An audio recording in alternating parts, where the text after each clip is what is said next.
So Naomi, we have both got novels coming out at roughly the same time, which is a really nice coincidence, and they have some themes in common, and we thought it would be nice to have a conversation about them. Would you like to introduce your new novel to us and tell us a little bit about it? I would indeed. So my new novel is called Sealed, and it is an eco-horror, and perhaps I'll read a bit from the blurb to give you a sense of what kind of book it is. So Sealed is described as a gripping modern fable on motherhood and a terrifying portrait of ordinary people under threat from their own bodies and from the world around them. It's got elements of speculative fiction and the macabre, and it's also a story about a mother's fight to survive. I suppose one of the things that is perhaps unusual about the novel is the central character is heavily pregnant. So she's 8 months pregnant, and she finds herself in a very strange situation, surrounded by some very strange bodies.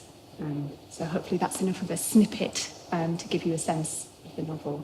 And your novel is also about to publish. Could you tell us a little bit about Water and Glass? Yes, I certainly can. So it's also an eco-conscious novel, I guess, but without the horror. It's more of a speculative fiction, imagining a future world that's flooded. And I'll read a little bit of the blurb as well. In the lower depths of a massive submarine, ship zoologist Narissa Crane takes an ultrasound of a heavily pregnant Asian elephant. The elephant conceived off ship, but it transpires was forced on board, along with Narissa and a hastily assembled collection of humans and animals.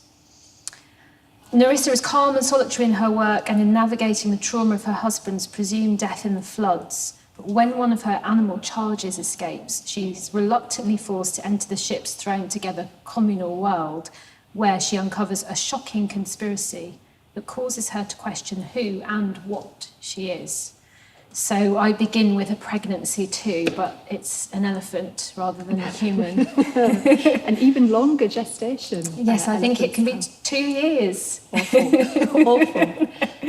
One of the, I think when we both discovered our novels would come out at the same time, there were some things that they had in common, that eco-consciousness perhaps, and also some stark differences between them. And one of the things that fascinated me when I first read your novel was the importance of animals in it. Obviously, there's a kind of reference to the Ark. We're on a ship of some kind, and Narissa is a veterinary scientist. That's right, isn't it? Yes. Yeah. I wondered if you could tell me what it's like to include animals so prominently in a novel, and tell us a little bit about the animal characters that appear in it. Yeah, so you're quite right. I was thinking about the idea of a kind of contemporary arc, and I'm very interested in that relationship between humans and animals. One of the main characters, if you like, is actually a woolly rat, and he becomes a subjective viewpoint. So he escapes, and the reader is able to see kind of through his eyes some elements of the narrative that Narissa and the other characters aren't party to. So that was quite an interesting challenge, and I attempted to create a different kind of language really for his character. So in your novel, we are dealing with a very frightening disease, and that creates the horror element. Can you say a little something about how that disease maybe has a comment on the way that we relate to our environment? Yeah, the idea for this novel, I hate writers who say this. I hate this sort of almost absolving themselves of responsibility. But the initial idea for this did come from a nightmare. So I woke up from a dream in which I'd seen something pretty horrible happening, and I told my partner, and he said, that's awful. And I said, I think maybe I could write about this. And he said, whatever you do not write about that. It's disgusting. So I knew that I had to write about it at that point. And I suppose I'd had this dream image of something very strange happening to people's bodies, and at the same time I'd been reading a lot of things about ecological contamination, climate change. I've been reading a wonderful work by Eula Bliss called On Immunity, which is all about how pollution isn't something that happens out there to the world outside of us, it's in our bodies. She gives a really kind of provocative example of human breast milk, which now contains things like paint stripper. The things that we think of as most natural are absolutely contaminated. And these ideas began to kind of meld together for me, particularly around the idea of the skin not being a barrier, but actually letting in all of the dangerous, contaminating things that are out in the world. So that's how the idea kind of progressed into a horror. And do you think horror is quite an unusual genre in some ways? I think of you as quite a literary writer, but it's a kind of literary, poetic horror. Do you think the genre allows you to be critical about the way that we interact with the environment? I think good horror fiction is a place where we explore our fears.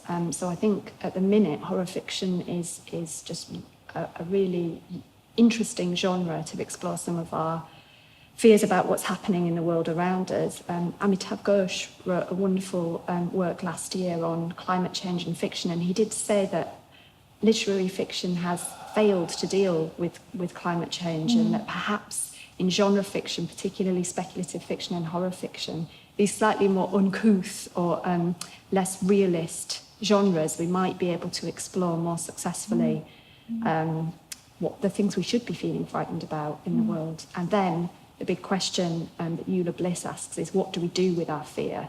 And for me, that's what horror helps us to do. It's not just about escalating fear gratuitously. It's about helping us to focus on those anxieties and then think about what we do with them.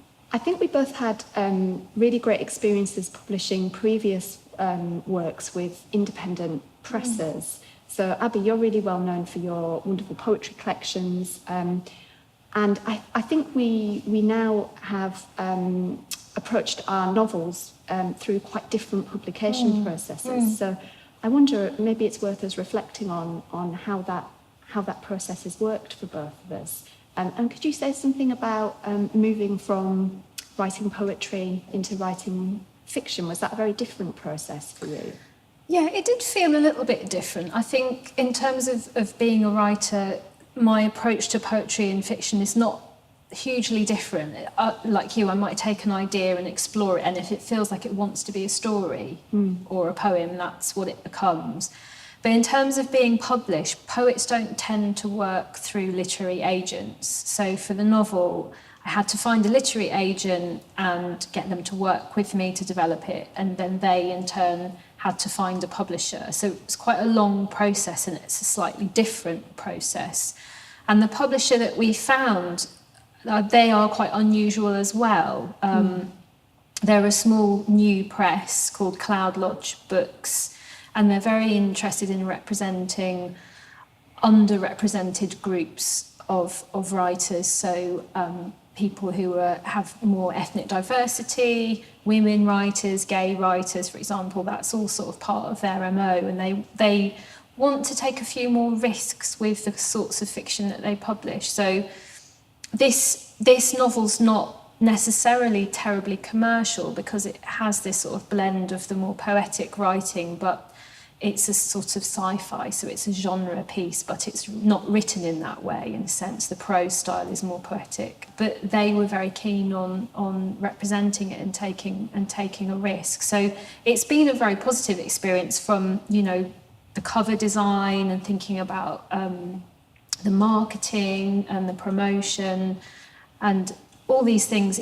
They're single author texts, but they are collaborative. They're always collaborative. There's all sorts of people in the background that make a book happen. You can't really make it happen on your own. So your press, Dead Ink Books, have quite unusual ways of publishing as well. Do you want to tell us a little bit about that? Sure. Well, Dead Ink are part of a group of publishers called the Northern Fiction Alliance, and they got some funding from the Arts Council to try and give a global platform to fiction and poetry and other works that are happening outside of London, I suppose.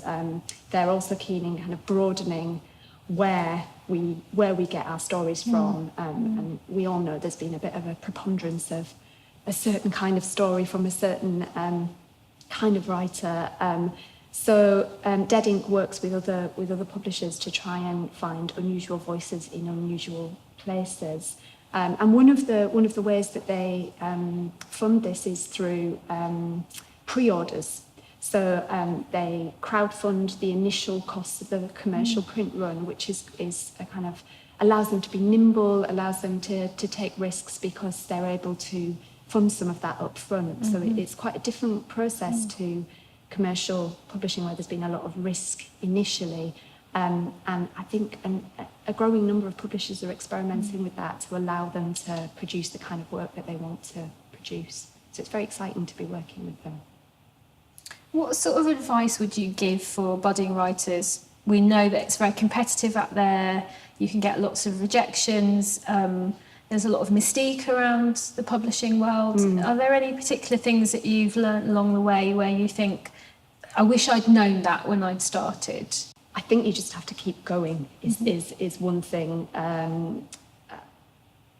It can't be said enough, I think, that rejection is just part of the process.